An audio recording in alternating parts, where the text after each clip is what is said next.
Chers amis, bonjour.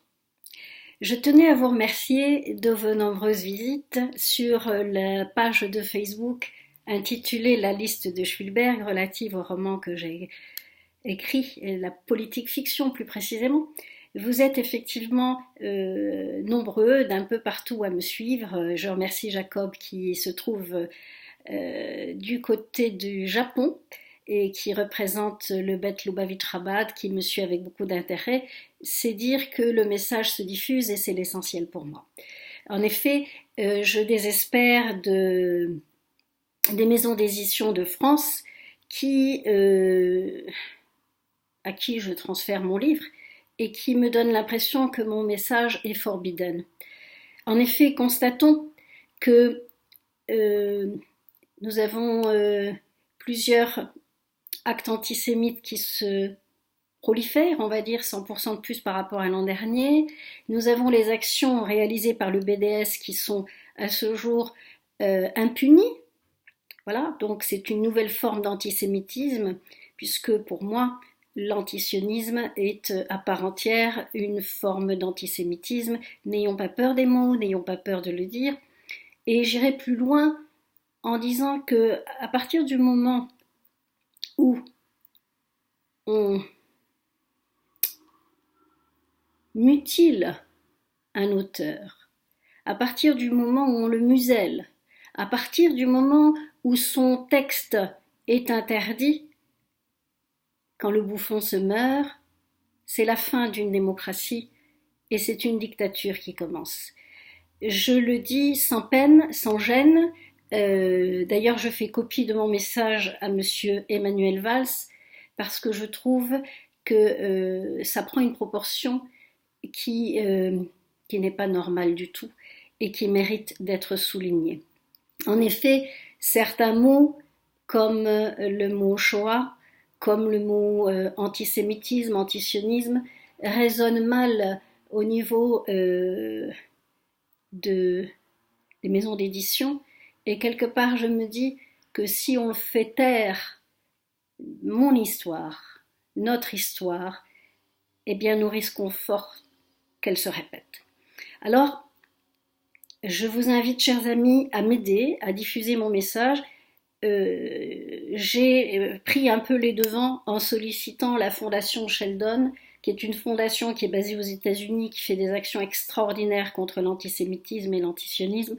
Vous avez pu constater dernièrement qu'ils ont versé des sommes considérables pour lutter contre le BDS, parce qu'il n'est pas normal que nos produits émanant d'Israël soient interdits.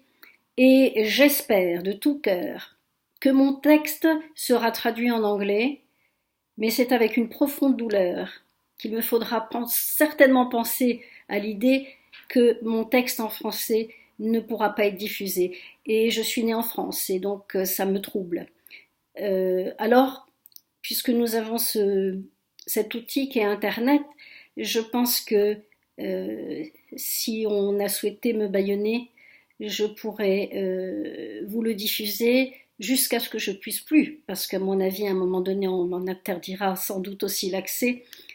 Voilà, toujours est-il que mon texte est une politique fiction et il n'a qu'un but, c'est de faire avancer le bien dans ce monde, plus que les viols, plus que les décapitations, plus que tous ces mensonges qui durent depuis bien trop longtemps à mon sens, parce que n'ayons pas peur des mots, quelqu'un qui demain viendra vous décapiter, à sa manière, ce sera sa façon à lui de faire taire la parole de Dieu.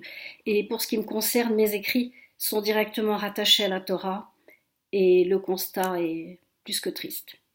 Donc la liste de Spielberg, pour vous en rappeler un petit peu le sens, je vous ai fait un petit texte que je vais vous lire, et puis j'espère que vous aurez l'occasion de le lire très vite.